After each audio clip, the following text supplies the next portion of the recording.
So I'm gonna describe a 2011 Best Picture winner, and I need you to live comment the name of the movie in the comments, okay? It's a silent film, alright? It happens to be a silent film about the death of silent cinema. Pretty cool concept, in my opinion. I read it and I was like, wow, this is interesting. What was the name? No. It is not the Grand Budapest Hotel. Never got the cause of death. She's been murdered. And you think I did it. Hey! Alright, that was close. I'll give it to you, that was a close one. It's a movie called The Artist. 2011 smash hit. Best Picture winner. No? Then let's just move on. You see, that win isn't that atrocious because the Artist actually had really good reviews. It was actually critically respected and audiences even liked it, but just no one really saw it, which was a little bit jarring. Alright, but how about this one, okay? It's 1990. Goodfellas has released. As far back as I can remember, I always wanted to be a gangster. You know, it's one of the best gangster movies of all time. It's getting critically acclaimed. You know, how am I funny? How am I funny? Bang! Bang! Bang! Surely it wins Best Picture. I mean, this is your mom and dad's favorite movie, okay? So, did it win Best Picture? Oh, no, it didn't. Okay, did a better movie win Best Picture? No. Goes to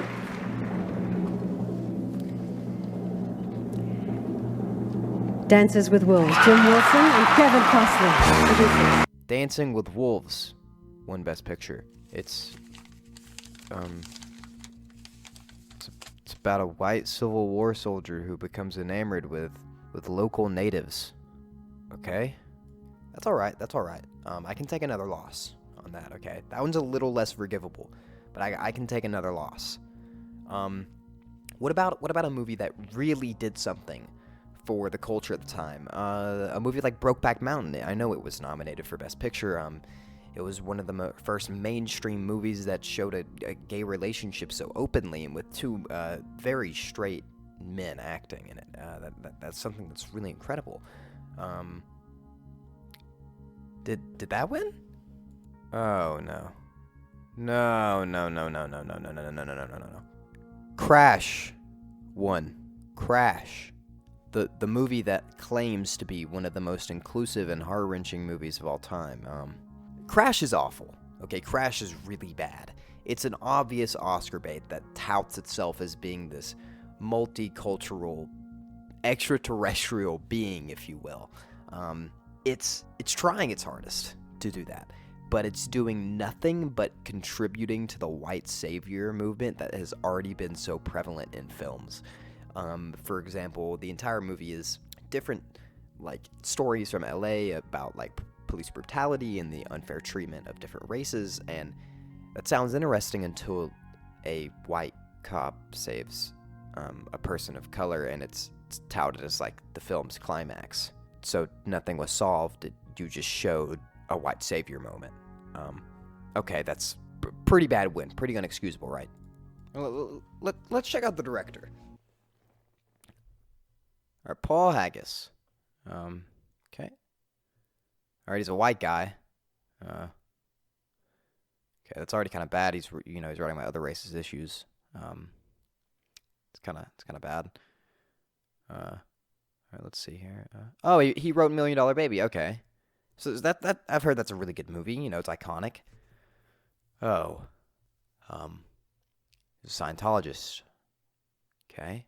Former Scientologist, though. 35 years, that's...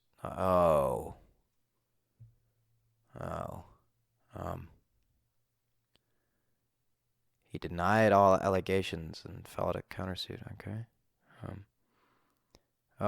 He was arrested in southern Italy over allegations of sexual assault? Okay, just...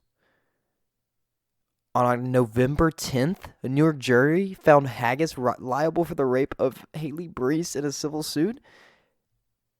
That was in November of this year.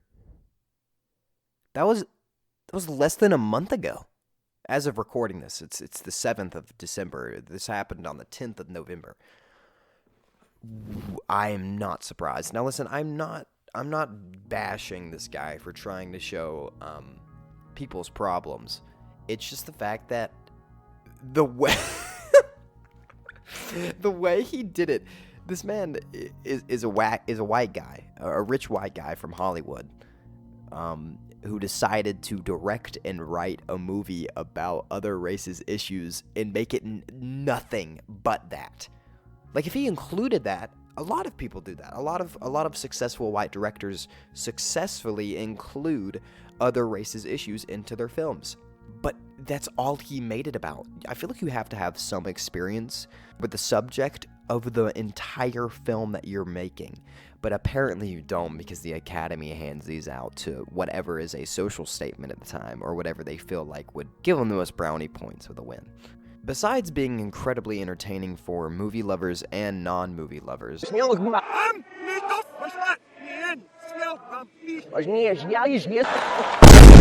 Oscars are wrong a lot. Most films that actually win Best Picture aren't even the best movie that was released that year. Instead, movies like Green Book, that almost no one even talks about anymore, wins the award. Green Book is a little more excusable though, because Green Book actually kind of does show issues. They just do it in a very cartoonish way that again doesn't really further the conversation, and is kind of just another way to say, hey, look at us.